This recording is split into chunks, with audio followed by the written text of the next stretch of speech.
कृष्णाय वासुदेवाय हरये परमात्मने प्रणतः क्लेशनाशाय गोविंदाय नमो नमः।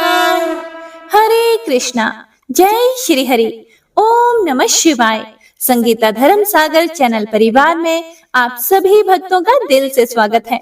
आपका दिन शुभ और मंगलमय हो। पिछले अध्याय में हमने जलदान के महात्म्य की कथा सुनी थी। अगर आपने पिछला अध्याय अभी तक नहीं सुना है तो कृपया इस अध्याय के बाद जरूर सुन लीजिएगा। आज हम ज्येष्ठ मास महात्म्य के दूसरे अध्याय में ब्राह्मण मोक्ष महात्म्य की कथा सुनेंगे, जिसमें 88,000 ऋषि मुनि स्कंद मुनि से पूछते हैं कि हे मुनिवर, ज्येष्ठ मास में किस चीज का दान करना चाहिए और किस चीज का दान करने से तुरंत इच्छित फल की प्राप्ति होती है। तो आइए कथा का शुभारंभ करते हैं। सबसे पहले सुनते हैं पोखरे खुदाने, वृक्ष लगाने, पीपल की पूजा करने, प्याऊ चलाने, गोचर भूमि छोड़ने, देवालय बनवाने और देवताओं की पूजा करने का महात्म्य। जो इस परम उत्तम पवित्र उपाख्यान का प्रतिदिन श्रवण करता है उसे अक्षय स्वर्ग की प्राप्ति होती है तथा मंदिर निर्माण आदि का फल भी प्राप्त हो जाता है। हे प्रिय भक्तों, एक समय ब्राह्मणों ने व्यास जी से कहा कि हे मुनि श्रेष्ठ, यदि हम लोगों पर आपका अनुग्रह हो तो उन श्रेष्ठ कर्मों का वर्णन कीजिए जिनसे संसार में कीर्ति और धर्म की प्राप्ति होती है। फिर व्यास जी ने कहा, जिसके खुदवाए हुए पोखरे में अथवा वन में गौएं 1 मास या 7 दिनों तक तृप्त रहती है, वह पवित्र होकर संपूर्ण देवताओं द्वारा पूजित होता है। विशेषतः प्रतिष्ठा के द्वारा पवित्र हुई पोखरी के जल का दान करने से जो फल होता है वह सब सुनो। पोखरे में जब मेघ वर्षा करता है उस समय जल के जितने छींटे उछलते हैं उतने ही 1000 वर्षों तक पोखरा बनाने वाला मनुष्य स्वर्गलोक का सुख भोगता है। जल से खेती पकती है जिससे मनुष्य को प्रसन्नता होती है। जल के बिना प्राणों का धारण करना असंभव है। पितरों का तर्पण, शौच, सुंदर रूप और दुर्गंध का नाश, ये सब जल पर ही निर्भर है। इस जगत में संग्रह किए हुए संपूर्ण बीजों का आधार जल ही है। कपड़े धोना और बर्तनों को मौज धोकर चमकीला बनाना भी जल के ही अधीन है। इससे प्रत्येक कार्य में जल को पवित्र माना गया है। इसीलिए सब प्रकार से प्रयत्न करके सारा बल और सारा धन लगाकर बावली, कुआं तथा पोखरा बनवाने चाहिए। जो निर्जल प्रदेश में जलाशय बनवाता है उसे प्रतिदिन इतना पुण्य प्राप्त होता है जिससे वह एक एक दिन के पुण्य के बदले एक एक कल्प तक स्वर्ग में निवास करता है। जो पुरुष प्रतिदिन दूसरों के उपकार के लिए 4 हाथ कुआं खोदता है वह एक एक वर्ष के पुण्य का एक एक कल्प तक स्वर्ग में रहकर उपभोग करता है। जलाशय बनाने का उपदेश देने वाले को 1 करोड़ वर्षों तक स्वर्ग का निवास प्राप्त होता है तथा जो स्वयं जलाशय बनवाता है उसका पुण्य अक्षय होता है। पूर्व काल की बात है, किसी धनी के पुत्र ने एक विख्यात जलाशय का निर्माण करवाया जिसमें उसने 10,000 सोने की मुहरें व्यय कर दी अर्थात खर्च कर दी। धनी ने अपनी पूरी शक्ति लगाकर प्राणपण से चेष्टा करके बड़ी श्रद्धा के साथ संपूर्ण प्राणियों के उपकार के लिए वह कल्याण में जलाशय तैयार करवाया था। कुछ काल के पश्चात वह निर्धन हो गया। उसके बाद एक दूसरा धनी उसके बनवाए हुए जलाशय का मूल्य देने को तत्पर हुआ और कहा कि मैं इस जलाशय के लिए 10,000 स्वर्ण मुद्राएं दूंगा। इसे खुदवाने का पुण्य तो तुम्हें मिल ही चुका है। मैं केवल मूल्य देकर इसके ऊपर अपना अधिकार करना चाहता हूँ। यदि तुम्हें लाभ जान पड़े तो मेरा प्रस्ताव स्वीकार करो। धनी के ऐसा कहने पर जलाशय निर्माण कराने वाले ने उसे इस प्रकार उत्तर दिया कि देखो भाई, 10,000 का पुण्य फल तो इस जलाशय से मुझे प्रतिदिन ही प्राप्त होता है। पुण्य वेत्ताओं ने जलाशय निर्माण का ऐसा ही पुण्य माना है। इस निर्जल प्रदेश में मैंने यह कल्याण में सरोवर निर्माण कराया है। इसमें सब लोग अपनी इच्छा के अनुसार स्नान और जलपान आदि कार्य करते हैं। उसकी यह बात सुनकर लोगों ने खूब हंसी उड़ाई। तब वह लज्जा से पीड़ित होकर बोला, हमारी यह बात सच है। विश्वास ना हो तो धर्म के अनुसार इसकी परीक्षा कर लो। धनी ने ईर्ष्या पूर्वक कहा कि हे बाबू, मेरी बात सुनो। मैं पहले तुम्हें 10,000 स्वर्ण मुद्राएं देता हूँ। इसके बाद मैं पत्थर लाकर तुम्हारे जलाशय में डालूंगा। पत्थर स्वाभाविक ही पानी में डूब जाएगा। फिर यदि वह समय के अनुसार पानी के ऊपर आकर तैरने लगेगा तो मेरा रुपया मारा जाएगा, नहीं तो इस जलाशय पर धर्मतः मेरा अधिकार हो जाएगा। जलाशय बनाने वाले ने बहुत अच्छा कहकर उससे 10,000 मुद्राएं ले ली और अपने घर को बल दिया। हे प्रिय भक्तों, धनी ने कई गवाह बुलवाकर उनके सामने उस महान जलाशय में पत्थर गिरवाए। उसके इस कार्य को मनुष्यों, देवताओं और असुरों ने भी देखा। तब धर्म के साक्षी ने धर्म तुला पर 10,000 स्वर्ण मुद्राएं और जलाशय के जल को तोला, किंतु वे मुद्राएं जलाशय से होने वाले एक दिन के जलदान की भी तुलना नहीं कर सकी। अपने धन को व्यर्थ जाते देखकर धनी के हृदय को बड़ा दुख हुआ और दूसरे दिन वह पत्थर भी द्वीप की भांति जल के ऊपर तैरने लगा। यह देखकर लोगों में बड़ा कोलाहल मचा। इस अद्भुत घटना की बात सुनकर धनी और जलाशय का स्वामी दोनों ही प्रसन्नता पूर्वक वहां आए। पत्थर को उस अवस्था में देखकर धनी ने अपनी 10,000 मुद्राएं उसी की मान ली और उसके बाद जलाशय के स्वामी ने ही वह पत्थर उठाकर दूर फेंक दिया। नष्ट होते हुए जलाशय को पुनः खुदवा कर उसका उद्धार करने से जो पुण्य होता है, उसके द्वारा मनुष्य स्वर्ग में निवास करता है तथा प्रत्येक जन्म में वह शांत और सुखी होता है। हे प्रिय भक्तों, अपने गोत्र के मनुष्य, माता के कुटुंबी, राजा, सगे संबंधी, मित्र और उपकारी पुरुषों के खुदवाए हुए जलाशय का जीर्णोद्धार करने से अक्षय फल की प्राप्ति होती है। तपस्वियों, अनाथों और विशेषतः ब्राह्मणों के लिए जलाशय खुदवाने से भी मनुष्य अक्षय स्वर्ग का सुख भोगता है। इसीलिए हे ब्राह्मणों, जो अपनी शक्ति के अनुसार जलाशय आदि का निर्माण कराता है, वह सब पाप के क्षय को जाने से अर्थात अक्षय पुण्य तथा मोक्ष को प्राप्त होता है। जो धार्मिक पुरुष लोक में इस महान धर्ममय उपाख्यान को सुनाता है, उसे सब प्रकार के जलाशय दान करने का फल होता है। सूर्य ग्रहण के समय गंगा जी के उत्तम तट पर 1 करोड़ गौदान करने का जो फल होता है, वही इस प्रसंग को सुनने मात्र से मनुष्य प्राप्त कर लेता है। हे प्रिय भक्तों, व्यास जी आगे बोले कि हे ब्राह्मणों, अब मैं संपूर्ण वृक्षों के लगाने का अलग अलग फल कहूंगा। सुनो, जो जलाशय के तट पर चारों ओर पवित्र वृक्षों को लगाता है, उसके पुण्य फल का वर्णन नहीं किया जा सकता। अन्य स्थानों पर वृक्ष लगाने से जो फल प्राप्त होता है, जल के समीप लगाने पर उसकी अपेक्षा करोड़ों गुना अधिक फल होता है। अपने बनवाए हुए पोखरे के किनारे वृक्ष लगाने वाला मनुष्य अनंत फल का भागी होता है। जलाशय के समीप पीपल का वृक्ष लगाकर मनुष्य जिस फल को प्राप्त करता है, वह सैकड़ों यज्ञों से भी नहीं मिल सकता। प्रत्येक पर्व के दिन जो उसके पत्ते जल में गिरते हैं, वे पिंड के समान होकर पितरों को अक्षय तृप्ति प्रदान करते हैं तथा उस वृक्ष पर रहने वाले पक्षी अपनी इच्छा के अनुसार जो फल खाते हैं, उसका ब्राह्मण भोजन के समान अक्षय फल होता है। गर्मी समय में गौ, देवता और ब्राह्मण जिस पीपल की छाया में बैठते हैं, उसे लगाने वाले मनुष्यों के पितरों को अक्षय स्वर्ग की प्राप्ति होती है। इसीलिए सब प्रकार से प्रयत्न करके पीपल का वृक्ष लगाना चाहिए। हे प्रिय भक्तों, एक वृक्ष लगा देने पर भी मनुष्य स्वर्ग से भ्रष्ट नहीं होता। रसों के क्रय विक्रय के लिए नियत रमणीय स्थान पर, रास्ते में और जलाशय के किनारे जो वृक्ष लगाता है, वह मनोरम स्वर्ग को प्राप्त होता है। हे ब्राह्मणों, पीपल के वृक्ष को पूजा करने से जो पुण्य होता है, उसे बतलाता हूँ, सुनो। जो मनुष्य स्नान करके पीपल के वृक्ष का स्पर्श करता है, वह सब पापों से मुक्त हो जाता है। जो बिना नहाए पीपल का स्पर्श करता है, उसे स्नान जन्य फल की प्राप्ति होती है।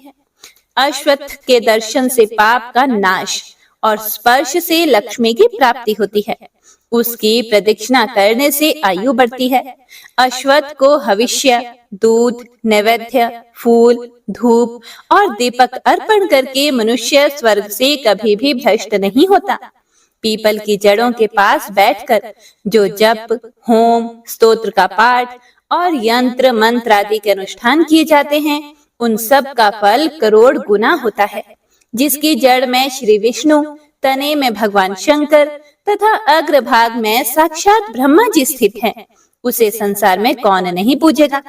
सोमवती अमावस्या को मौन होकर स्नान और 1000 गौओं का दान करने से जो फल प्राप्त होता है, वही फल अश्वत्थ वृक्ष को प्रणाम करने से मिल जाता है। अश्वत्थ की 7 बार प्रदक्षिणा करने से 10,000 गौओं के और इससे अधिक अनेकों बार परिक्रमा करने पर करोड़ों गौओं के दान का फल प्राप्त होता है। इसीलिए पीपल वृक्ष की परिक्रमा सदा ही करनी चाहिए। हे विप्रगणों, पीपल के वृक्ष के नीचे जो फल, मूल और जल आदि का दान किया जाता है, वह सब अक्षय होकर जन्म जन्मांतरों में प्राप्त होता रहता है। पीपल के समान दूसरा कोई वृक्ष नहीं है। अश्वत्थ वृक्ष के रूप में साक्षात श्री हरि ही इस भूतल पर विराजमान है। जैसे संसार में ब्राह्मण, गौ तथा देवता पूजनीय होते हैं, उसी प्रकार पीपल का वृक्ष भी अत्यंत पूजनीय माना गया है। पीपल को रोपने, रक्षा करने, छूने तथा पूजने से वह क्रमशः धन, पुत्र, स्वर्ग और मोक्ष प्रदान करता है। जो मनुष्य अश्वत्थ वृक्ष के शरीर में कहीं कुछ चोट पहुंचाता है, उसकी डाली या टहनी काट लेता है, वह 1 कल्प तक नरक भोग कर चांडाल आदि की योनि में जन्म ग्रहण करता है। और जो कोई पीपल को जड़ से काट देता है, उसका कभी नरक से उद्धार नहीं होता। और यही नहीं, उसकी पहली कई पीढ़ियां भयंकर रौरव नरक में पड़ती हैं। बेल के 8, बरगद के 7 और नीम के 10 वृक्ष लगाने का जो फल प्राप्त होता है, पीपल का 1 पेड़ लगाने से वही फल प्राप्त हो जाता है। हे प्रिय भक्तों, व्यास जी आगे बोले कि हे ब्राह्मणों, अब मैं प्याऊ का लक्षण बताता हूँ। जहाँ जल का अभाव हो, ऐसे रास्ते में पवित्र स्थान पर एक मंडप बनाएं। वह मार्ग ऐसा होना चाहिए जहाँ बहुत से पथिकों का आना जाना लगा रहता हो। वहाँ मंडप में जल का प्रबंध रखें और गर्मी, बरसात तथा शरद ऋतु में बटोहियों को जल पिलाता रहे। 3 वर्षों तक इस प्रकार पसले को चालू रखने से पोखरा खुदवाने का पुण्य प्राप्त होता है। जो जलहीन प्रदेश में ग्रीष्म के समय 1 मास तक पांसला चलाता है, वह 1 कल्प तक स्वर्ग में सम्मान पूर्वक निवास करता है। जो पोखरे आदि के फल को पढ़ता अथवा सुनता है, वह पाप से मुक्त होता है और उसके प्रभाव से उसकी सद्गति हो जाती है। हे प्रिय भक्तों, अब ब्रह्मा जी ने सेतु बांधने का जैसा फल बताया है, वह सुनो। जहाँ का मार्ग दुर्गम हो, दुस्तर कीचड़ भरा हो तथा जो प्रचुर कंटकों से अकीर्ण हो, वहाँ पुल बंधवाकर मनुष्य पवित्र हो जाता है तथा देवत्व को प्राप्त होता है। जो एक बीते का भी पुल बंधवा देता है, वह 100 दिव्य वर्षों तक स्वर्ग में निवास करता है।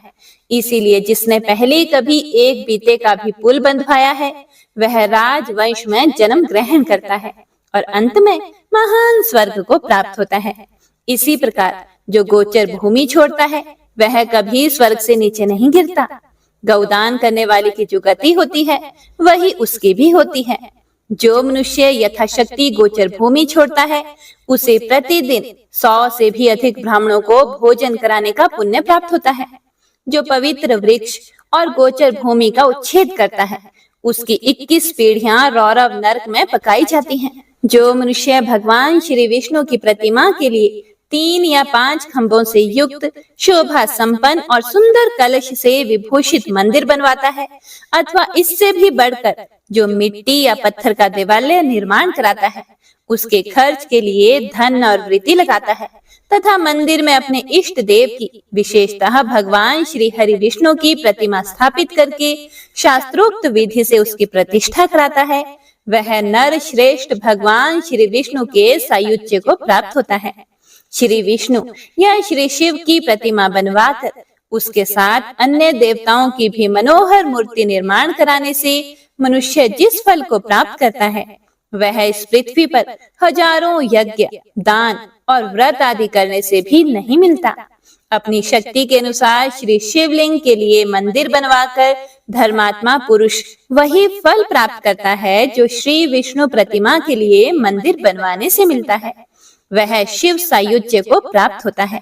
जो मनुष्य अपने घर में भगवान श्री शंकर की सुंदर प्रतिमा स्थापित करता है, वह 1 करोड़ कल्पों तक देवलोक में निवास करता है। जो मनुष्य प्रसन्नता पूर्वक श्री गणेश जी का मंदिर बनवाता है, वह देवलोक में पूजित होता है।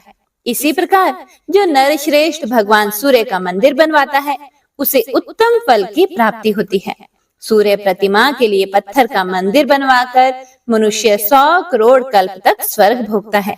जो इष्ट देव के मंदिरों में 1 मास तक हरनिश घी का दीपक जलाता है, वह उत्तम देवताओं से पूजित होकर 10,000 दिव्य वर्षों तक स्वर्गलोक में निवास करता है। तिल के अथवा दूसरे किसी तेल से दीपक जलाने का फल घी की अपेक्षा आधा होता है। 1 मास तक जल चढ़ाने से जो फल मिलता है, उससे मनुष्य ईश्वर भाव को प्राप्त होता है। शीतकाल में देवताओं को रुईदार कपड़ा चढ़ाकर मनुष्य सब दुखों से मुक्त हो जाता है। देव विग्रह को ढकने के लिए 4 हाथ का सुंदर वस्त्र अर्पण करके मनुष्य कभी स्वर्ग से नहीं गिरता। उन्नति की इच्छा रखने वाले पुरुषों को स्वयंभू शिवलिंगों की पूजा करनी चाहिए। जो विद्वान एक बार भी शिवलिंग की परिक्रमा करता है, वह 100 दिव्य वर्षों तक स्वर्ग लोक का सुख भोगता है। और इसी प्रकार क्रमशः स्वयंभू लिंग को नमस्कार करके मनुष्य विश्व वंद्य होकर स्वर्ग लोक को जाता है। इसीलिए प्रतिदिन उन्हें प्रणाम करना चाहिए। जो मनुष्य लिंग स्वरूप भगवान शिव शंकर के धन का अपहरण करता है, वह रौरव नरक की यातना भोगकर अंत में कीड़ा होता है। जो जल, फूल और धूप दीप आदि के लिए धन लेकर फिर लोभवश उसे उस कार्य में नहीं लगाता, वह अक्षय नरक में पड़ता है। भगवान शिव के अन्न पान का भक्षण करने से मनुष्य की बड़ी दुर्गति होती है। इसीलिए जो ब्राह्मण शिव मंदिर में पूजा की वृत्ति से जीविका चलाता है, उसका कभी नरक से उद्धार नहीं होता। हे प्रिय भक्तों, अनाथ, दीन और विशेषतः क्षत्रिय ब्राह्मण के लिए सुंदर घर निर्माण कराकर मनुष्य कभी स्वर्ग लोक से नहीं गिरता। जो इस परम उत्तम पवित्र उपाख्यान का प्रतिदिन श्रवण करता है, उसे अक्षय स्वर्ग की प्राप्ति होती है तथा मंदिर निर्माण आदि का फल भी प्राप्त हो जाता है। जय श्री हरि। हे प्रिय भक्तों, तो आइए अब श्रवण करते हैं ज्येष्ठ मास महात्म्य के दूसरे अध्याय का। 88,000 ऋषि मुनियों ने स्कंद मुनि से पूछा कि हे मुनिवर, ज्येष्ठ मास में किस चीज का दान करना चाहिए? किस चीज का दान करने से तुरंत इच्छित फल की प्राप्ति होती है? कृपया करके आप हमें विस्तार से बताइए, हमारी सुनने की बड़ी इच्छा है। तब स्कंद मुनि ऋषि मुनियों से बोले कि हे ऋषि मुनियों, ज्येष्ठ मास में 33 कोटि देवी देवताओं को संतुष्ट करने के निमित्त जिस चीज का दान करना चाहिए, अब मैं तुम्हें विस्तार से बतलाता हूँ। तुम ध्यान पूर्वक सुनो। ज्येष्ठ मास में 33 कोटि देवी देवताओं का आशीर्वाद पाने के लिए पूरे ज्येष्ठ मास में ब्राह्मणों को दही चावल का दान करना चाहिए। हे ऋषियों, दही चावल के दान का महात्म्य बताने में तो भगवान शिव और ब्रह्मा जी भी असमर्थ हैं। तीनों लोकों में अगर कोई दान श्रेष्ठ है, तो वह ज्येष्ठ मास में ब्राह्मणों को दही चावल का दान बताया गया है। इस संबंध में मैं तुम्हें एक पौराणिक इतिहास सुनाता हूँ। तुम लोग बड़े ही ध्यान से सुनो। यह कथा भगवान शिव ने माता पार्वती जी को सुनाई थी और बाद में देव ऋषि नारद ने मुझे बताई है। हे ऋषियों, तुम ध्यान पूर्वक सुनो। एक बार अलकापुरी क्षेत्र में धर्मशास्त्र व वेद पुराणों का ज्ञाता एक गौतम नाम का ब्राह्मण अपने परिवार के साथ रहता था। उसे सभी वेद पुराणों का कंठस्थ ज्ञान था, लेकिन पिछले जन्म के प्रारब्ध के कारण वह बहुत गरीब था। उसकी आर्थिक हालत बड़ी ही दयनीय थी। वह गौतम ब्राह्मण अच्छे से जानता था कि कौन सा दान लेना उचित है और कौन सा दान लेना अनुचित है। और अपने परिवार का भरण पोषण करने के लिए वह बेचारा ब्राह्मण सब तरह के दान लेने लगा। इस पर भी जब वह अपने परिवार का भरण पोषण ठीक से नहीं कर पाया तो वह चोरी चकारी करने लगा। तब उसके परिवार वाले रोज उसे ताने देने लगे कि वह अपने परिवार का पेट भरने में असमर्थ है। उसकी पत्नी, बेटा, बहू प्रतिदिन ब्राह्मण को ताना देने लगे। तब एक दिन दुखी होकर वह ब्राह्मण बिना परिवार में किसी को भी बताए घर छोड़कर दूसरे देश में चले गए। लेकिन वहां भी उसे कोई काम नहीं मिला। तब ज्येष्ठ का महीना चल रहा था। वह कई दिनों से भूखा प्यासा था। तब वह एक शमशान में जाकर रहने लगा और वहां बलि भोजन करने लगा। इस तरह उसे कई बरस वहीं बीत गए। वह शमशान में रहकर ही अपने दिन गुजारने लगा। समय बीतता गया और जब वह वृद्धावस्था को प्राप्त हो गया तब ज्येष्ठ के महीने में वह दही चावल के बलि भोजन में से पहले कौओं को, फिर दूसरे पक्षियों को भोजन कराता और बाद में बचा हुआ भोजन वह स्वयं खाता था। इस प्रकार अनजाने में ही उस ब्राह्मण से पूरे ज्येष्ठ मास में बलि भोज हो गया और बलि भोजन में दही चावल का दान हो गया। तब इस पुण्य कर्म के बाद जब उसकी मृत्यु हुई तब यमदूत उसे मुद्गरों से मारते हुए यमलोक ले जाने लगे। इसी बीच में देवदूत भी वहां पहुंचे। तब देवदूतों ने यमदूतों से कहा कि हे यमदूतों, यह ब्राह्मण नरक का नहीं वैकुंठ का अधिकारी है। तब देवदूतों ने यमदूतों को बहुत मारा और वे ब्राह्मण को लेकर विमान में बैठाकर वैकुंठ में ले आए। जब यमदूत खाली हाथ यमपुरी में पहुंचे तो यमराज ने उन्हें खाली हाथ आने का कारण पूछा। तो यमदूत यमराज से बोले, हे यमराज जी, विष्णु दूतों ने हमें बहुत मारा और हमारे हाथ से उस ब्राह्मण को छुड़ाकर वैकुंठ में ले गए और बोले कि यह ब्राह्मण नरक का नहीं बल्कि स्वर्ग का अधिकारी है। हे यमराज जी, हम स्वामी से हीन हैं और वे विष्णु दूत स्वामी से युक्त हैं। हम नाथहीन हैं तो हमारा सब जगह अपमान होता है। बस ऐसा सुनने के बाद यमराज दुखी हो गए और भैंसे पर सवार होकर विष्णु दूतों के पास गए। तब यमराज ने विष्णु दूतों को प्रताड़ित किया। विष्णु दूत विमान छोड़कर वैकुंठ में चले गए और विष्णु भगवान को वह सारा समाचार कह सुनाया। विष्णु भगवान को भी क्रोध आ गया और वे गरुड़ पर सवार होकर इंद्र आदि देवता को साथ लेकर यमराज से युद्ध करने पहुंच गए और अपने सुदर्शन चक्र को चलाकर यमराज का वध कर डाला। तब ब्रह्मा, शिव, इंद्र आदि देवताओं ने विष्णु भगवान की स्तुति की, जिससे विष्णु भगवान प्रसन्न हो गए और वर मांगने को कहा। तब सभी देवताओं ने वरदान में यमराज को जीवित करवा लिया। तब यमराज को अपनी गलती का एहसास हुआ और अपनी गलती की क्षमा विष्णु भगवान से मांगने लगे। तब यमराज विष्णु भगवान से बोले, हे प्रभु, आप मेरे अपराध को क्षमा कीजिए। तब विष्णु भगवान ने सभी देवताओं के सामने ज्येष्ठ मास में ब्राह्मणों को दही चावल के दान की महिमा बताई कि जो भी मनुष्य ज्येष्ठ मास में ब्राह्मणों को दही चावल का दान करेगा, फिर चाहे उस व्यक्ति ने अपने जीवन में कितने ही बड़े पाप क्यों ना किए हों, वह मरने के बाद स्वर्ग को ही प्राप्त होगा।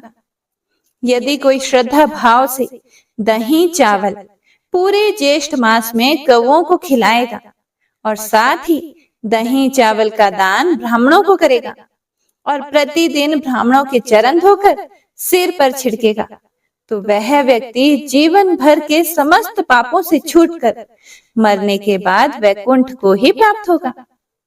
भगवान विष्णु के मुख से दही चावल के महात्म्य को सुनकर कोटि देवी देवताओं को बड़ी प्रसन्नता प्राप्त हुई।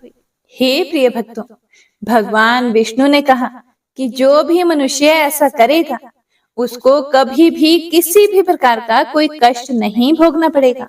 उसके बाद सभी देवी देवताओं ने विष्णु भगवान पर फूलों की बरसात की और सब अपने अपने लोक को चले गए।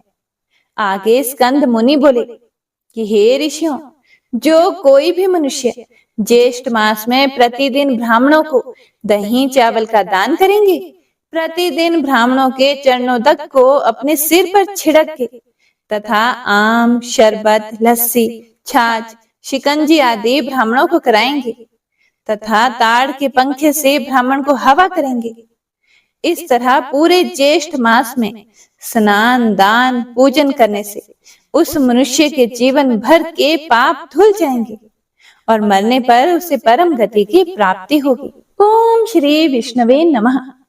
स्कंद मुनि आगे बोले कि हे ऋषि मुनियों, इस संबंध में मैं तुम्हें एक पौराणिक इतिहास और सुनाता हूँ, तुम ध्यान से सुनो।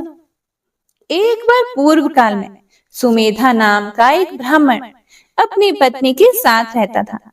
वह ब्राह्मण बड़ा ही ज्ञानी, वेद शास्त्र का प्रवक्ता था। दोनों ब्राह्मण दंपत्ति ज्येष्ठ मास का स्नान, पूजा पाठ किया करते थे। वे अतिथि सेवा में हमेशा संलग्न रहते थे।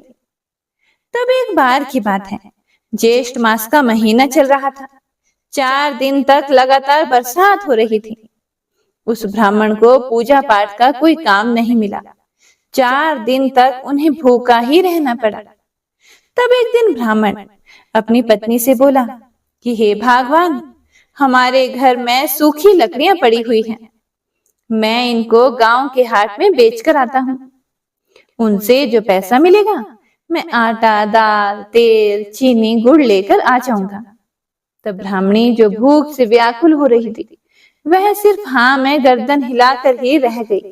तब वह ब्राह्मण छाता लेकर लकड़ी के गट्ठर को बगल में दबाकर गांव के हाट में लकड़ियां बेचने चला गया। लेकिन हाट में कोई भी उसकी लकड़ी खरीदने वाला नहीं था। तब वैकुंठ में भगवान विष्णु और माता लक्ष्मी यह सब कुछ देख रहे थे। तब माता लक्ष्मी ने भगवान विष्णु से कहा, हे प्रभु, अब आपको उस भक्त की मदद करनी पड़ेगी। तब सुदर्शन चक्रधारी भगवान विष्णु बोले कि हे देवी, तुम देखती जाओ, मैं अपने भक्त को भूखे नहीं रहने दूंगा। आज मैं उसे भर पेट भोजन खिलाऊंगा। तब भगवान विष्णु ने उसी समय एक ग्वाले का वेश धरा और ब्राह्मण के पास लकड़ियां खरीदने पहुंच गए। ग्वाले रूप में विष्णु भगवान ने उस ब्राह्मण से पूछा कि अरे भाई, यह लकड़ियों का गट्ठर कितने दाम में बेचोगे? तब ब्राह्मण बोला कि भाई, 4 दिन से मैं और मेरी पत्नी भूखे हैं। मात्र 1 दिन का आटा, दाल, तेल, चीनी, गुड़ आ जाए, बस इतने ही पैसे दे दो। तब ग्वाले रूप में विष्णु भगवान ने 1 पोटली चावल और 1 पोटली में जौ के दाने दिए और साथ ही कुछ रुपए भी दिए। ब्राह्मण ने चावल और जौ की पोटली और रुपया लिया और गांव के हाट में से आटा, दाल, तेल, चीनी, गुड़ खरीदकर घर आ गया। उस दिन ब्राह्मणी ने दाल रोटी बनाई। दोनों ब्राह्मण दंपत्ति ने भर पेट भोजन खाया। तभी ब्राह्मणी की नजर 2 छोटी छोटी पोटलियों पर पड़ी। तो उसने अपने पति से पूछा कि इन पोटलियों में क्या है? उसका पति बोला कि अरे भगवान, जिस ग्वाले ने मेरी लकड़ियों का गट्ठर खरीदा था, उसी ने मुझे यह 2 पोटलियां दी। उसने कहा कि 1 पोटली में चावल और 1 पोटली में जौ है। ब्राह्मणी ने पोटली खोलकर देखी तो जौ और चावल के दाने सोने के निकले। तब वह ब्राह्मण समझ गया कि वह ग्वाला और कोई नहीं, स्वयं भगवान विष्णु थे। स्कंद मुनि बोले, हे ऋषि मुनियों, यह ज्येष्ठ मास के स्नान और व्रत का ही फल था जो कि उस ब्राह्मण दंपत्ति को मिला। यह मैंने तुम्हें ज्येष्ठ मास का महत्म्य और कथा कहानी सुनाई। अब आपकी और क्या सुनने की इच्छा है, वह बतलाओ, मैं तुम्हें वह भी सुनाऊंगा। हे ऋषि मुनियों, मैं तुम्हें ज्येष्ठ मास की सभी पुण्य फल देने वाली कथा कहानियां सुनाऊंगा। हे प्रिय भक्तों, तो आज की महात्म्य कथा यहीं समाप्त होती है। बंशी शोभित कर मधुर नील जलद तन श्याम, अरुण अधर जनु बिंब फल नयन कमल अभिराम, पूर्ण इंद्र अरविंद मुख पीतांबर शुभ साज, जय मन मोहन मदन छवि कृष्ण चंद्र महाराज।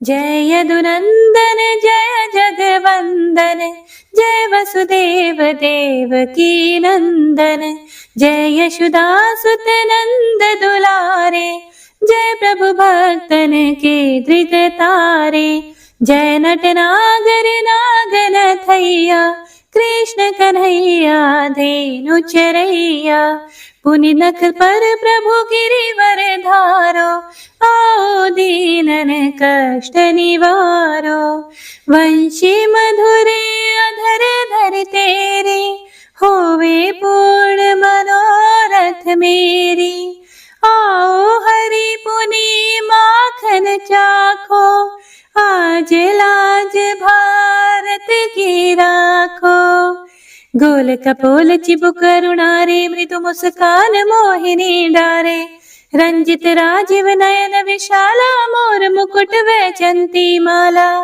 कुंडल श्रवण पीत पटाछे, कटि किंकणी काछन काछे, नील जलज सुंदर तनु सोहे, छवि लखि सुर नर मुनि मन मोहे, मस्तक तिलक अलक घुंघराले, आओ कृष्ण बांसुरी वाले, करि पय पान पूत नहीं तार्यो, अका बका का सुर मार्यो, मधुवन जलत अग्नि जब ज्वाला, भय शीतल लखि तहि नंद लाला, सुरपति जब ब्रज चढ़े और साई, मोसर धार वारी वर्षाई, लगत लगत ब्रज चहन बहायो, गोवर्धन नख धारी बचायो, लखी यशोदा मन ब्रह्माधिकाई, मुख मह 14 भुवन दिखाई, दुष्ट कंस अति उधम मचायो, कोटि कमल जब फूल मंगायो, नाथी काली यही तब तुम लीन है, चरण चिन्ह दई निर्भय कीन है, करि गोपिन संग रास विलासा, सबकी पूर्ण करी अभिलाषा, केतिक महासुर संहार्यो, कंस ही केस पकड़ी दई मार्यो, मात पिता की बंदी छुड़ाई, उग्रसेन कहा राज दिलाई, मही से मृतक चाहो सुत लायो, मातु देव की शोक मिटायो, भौमासुर मुरे दैत्य सहारी, लाए 68 सहस कुमारी, दई भी नहीं तृण चीर सहारा, जरा सिंधु राक्षस का हमारा, असुर बकासुर आदिक मार्यो, भक्तन के तब कष्ट निवार्यो, दीन सुदामा के दुख टार्यो, तंदुल 3 मूठ मुख डार्यो, प्रेम के साग विदुर धर मांगे, दुर्योधन के मेवा त्यागे, लखी प्रेम की महिमा भारी, ऐसे श्याम दीन हितकारी, भारत के पारथ रथ हाके, लिए चक्र करे नहीं बलता के, निज गीता के ज्ञान सुनाए, भक्तन हृदय सुधा वर्षाए, मीरा थी ऐसी मत वाली, विष पी गई बजा कर ताली, राणा भेजा सांप पिटारी, शालिग्राम बने बनवारी, निज माया तुम विधि दिखायो, उरते संशय सकल मिटायो, तब शत निंदा करि तत्काला, जीवन मुक्त भयो शिशुपाला, जब ही द्रौपदी तीर लगाई, दीनानाथ लाज अब जाई, तुरत ही वसन बने नंदलाला, बढ़े चीर भई अरि मोह काला, असनाथ के नाथ कन्हैया, डूबत भंवर बचावत नैया, सुंदर दास आसुर धारी, दया दृष्टि कीजिए बनवारी। नाथ सकल मम कुमति निवारो, क्षमहु बेगी अपराध हमारो। खोलो पट अब दर्शन दीजिए, बोलो कृष्ण कन्हैया की जय। बोलो कृष्ण कन्हैया की जय। बोलो कृष्ण कन्हैया की जय। यह चालीसा कृष्ण का पाठ करे उरधारी, अष्ट सिद्धि नवनिधि फल लहे पदारथ चारी। जय श्री कृष्ण।